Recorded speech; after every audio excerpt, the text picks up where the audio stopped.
Allah sa mu ga annabi Muhammadu. Insha Allah ma za mu ga annabi Muhammadu. Ha sai ba mu ga annabi Muhammadu ba kuma mu kare a gadi. Kuma ba mu ga annabi Muhammadu ba, ai abun sai ya yawa yi. Insha Allah za mu ga in talaka bai ga annabi Muhammadu ba ya shiga bala'i.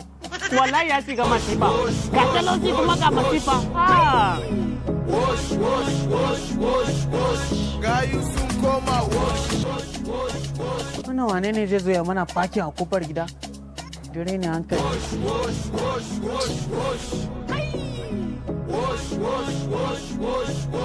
Gayu sun koma matan sun koma ko baka da sisi ko baki da sisi